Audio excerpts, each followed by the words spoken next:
He began to remember a life he never lived, and the details didn't sound like imagination.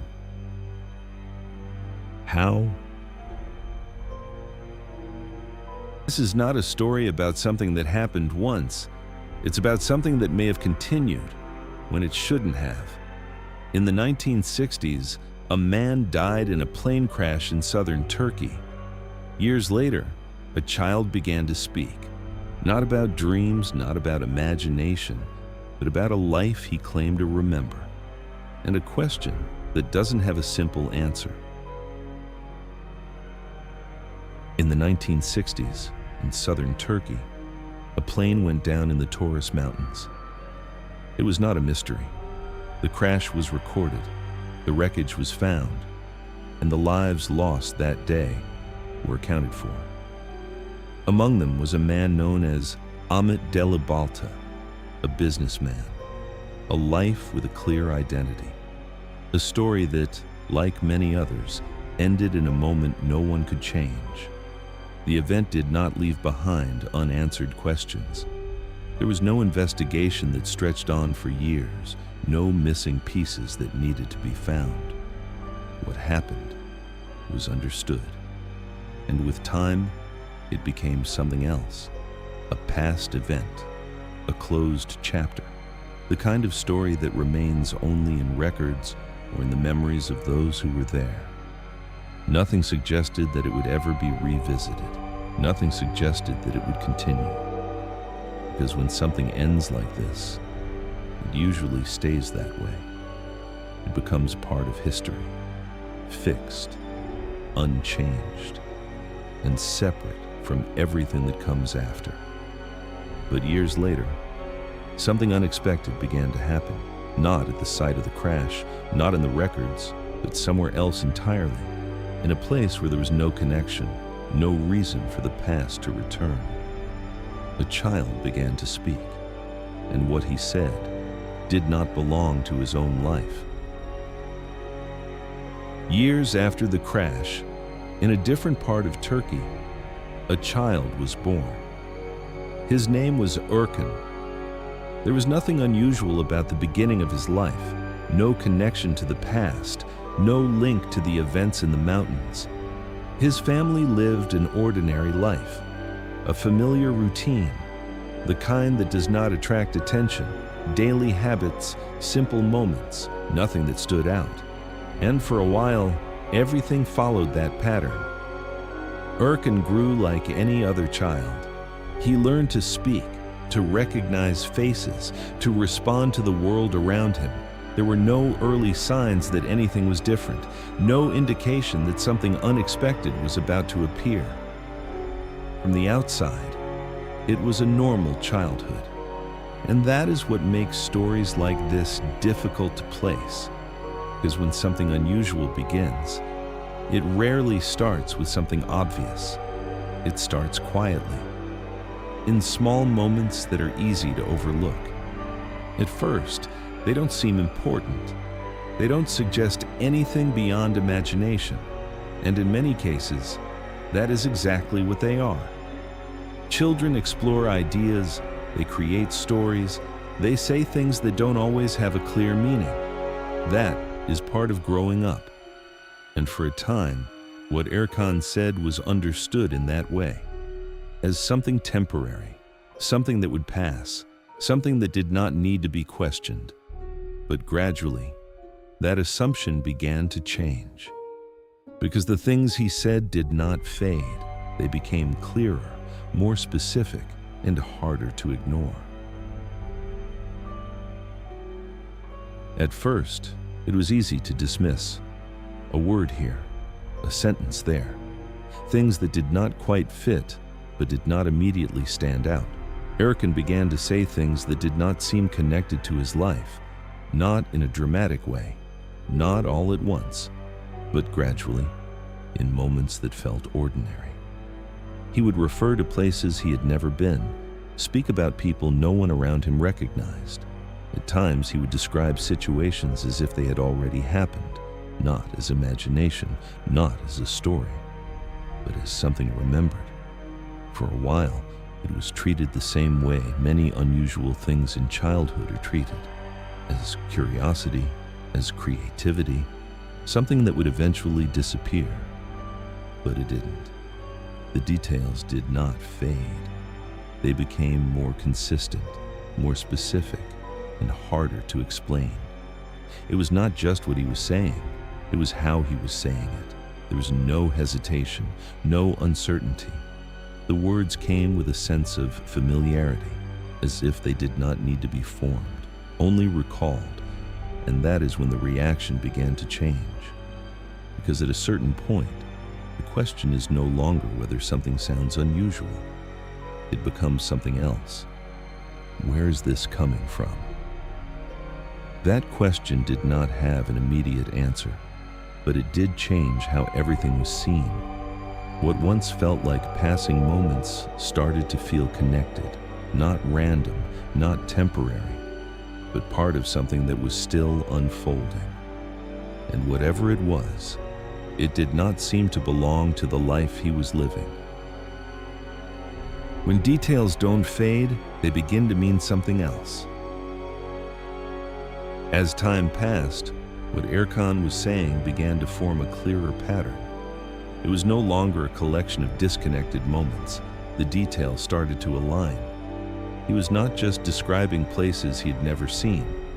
He was describing a life that did not belong to him. A different name, a different identity, and a past that seemed to exist outside of everything around him. At first, those details were difficult to follow, but gradually they became more structured, more consistent, and more specific. He spoke about being someone else, not as a possibility, not as a question, but as something he already knew. There was no sense of confusion in the way he described it, only certainty, and that certainty made it harder to dismiss. Among the things he referred to was an event, an incident that had taken place years before he was born, a plane crash, not described in general terms, but as something connected to his own experience.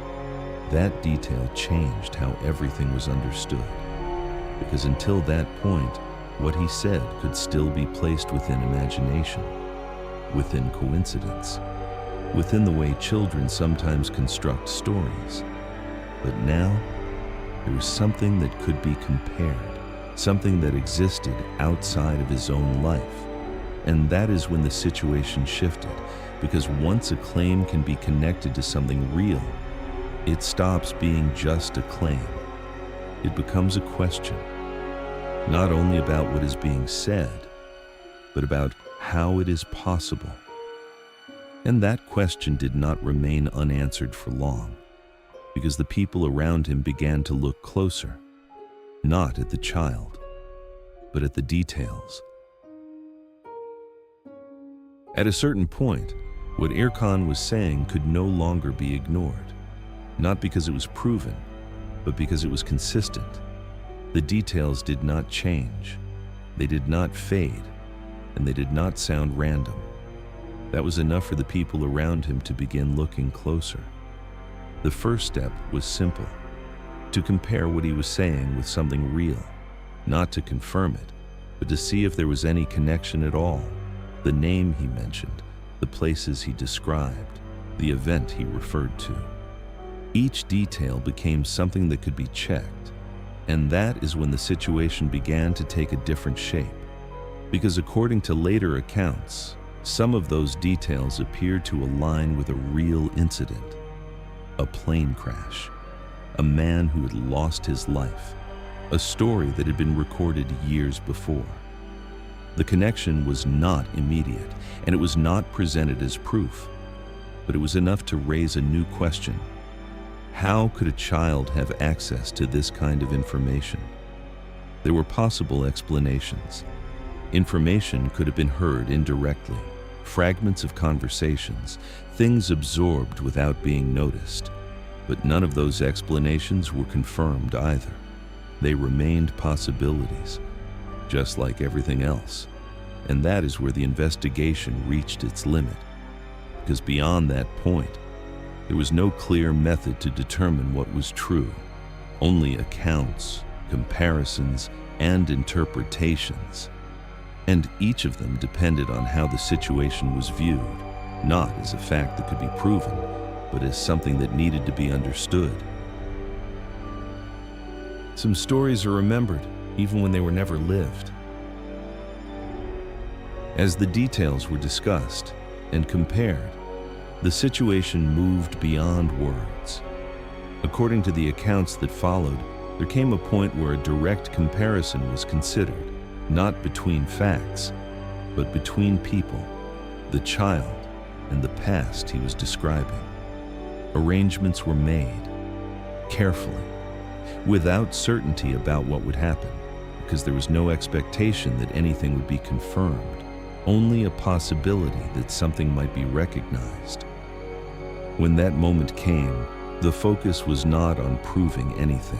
It was on observing reactions, expressions, the way the child responded to what he was seeing. According to those who were present, some of those reactions felt unexpected, not dramatic, not immediate, but specific. Familiarity in places where there should have been none. At least, that is how it was described. There were moments that seemed to suggest recognition, not explained, not verified, but interpreted that way. And that is where the difficulty begins, because recognition is not something that can be measured. It cannot be recorded in the same way as a fact. It exists in perception, in how something is seen and understood. One person may see coincidence, another may see something more, and both interpretations can feel equally convincing. That is why this moment did not resolve the question, it expanded it. Because instead of providing answers, it introduced a new uncertainty, not whether something happened, but how to interpret what was seen. And once that question is introduced, it does not easily disappear. After everything that was said and everything that was observed, the situation did not become clearer. It became more open to interpretation.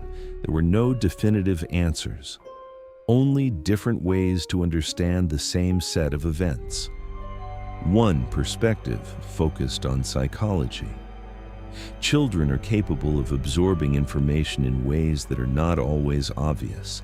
Details can be heard, remembered, and later expressed without a clear source. From that point of view, what happened did not require anything beyond normal cognitive processes. Another perspective considered coincidence. Fragments of information can sometimes align in unexpected ways. Separate details can appear connected when viewed from a certain angle. And once that connection is noticed, it becomes difficult to separate. But there was also a different interpretation, one that does not rely on coincidence or indirect learning.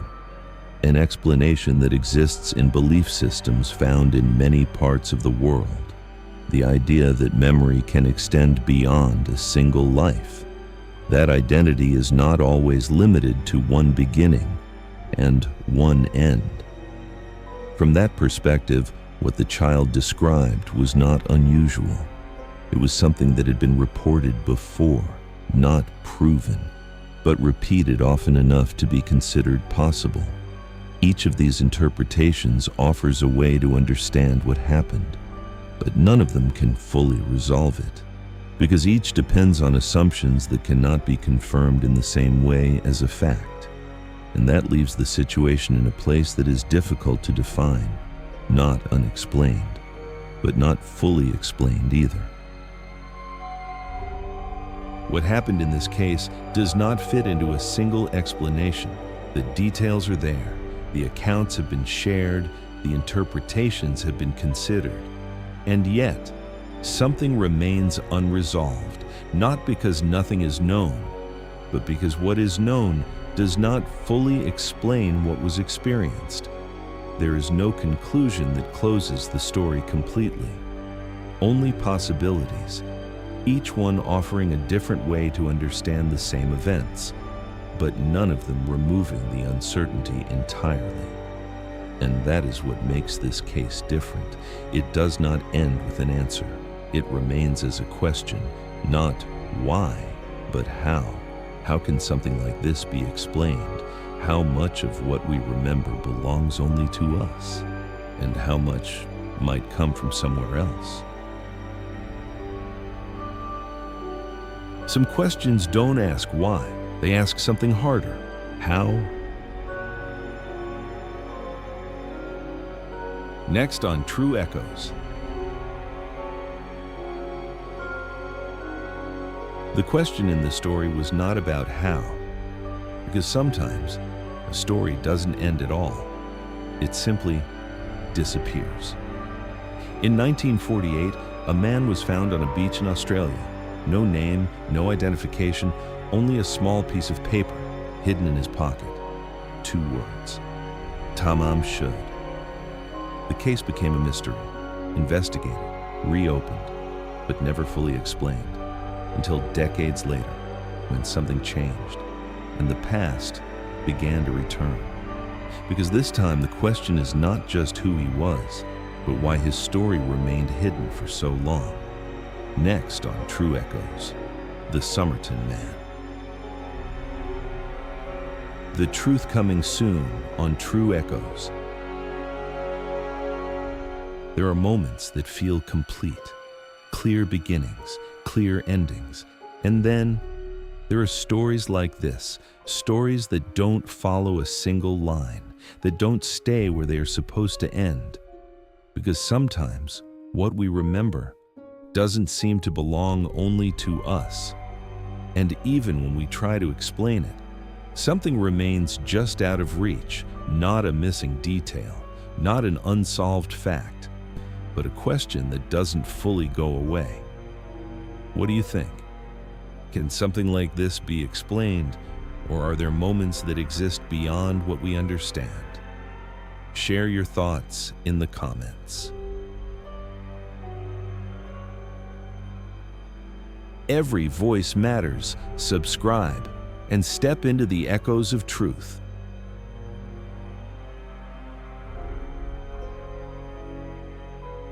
To be continued.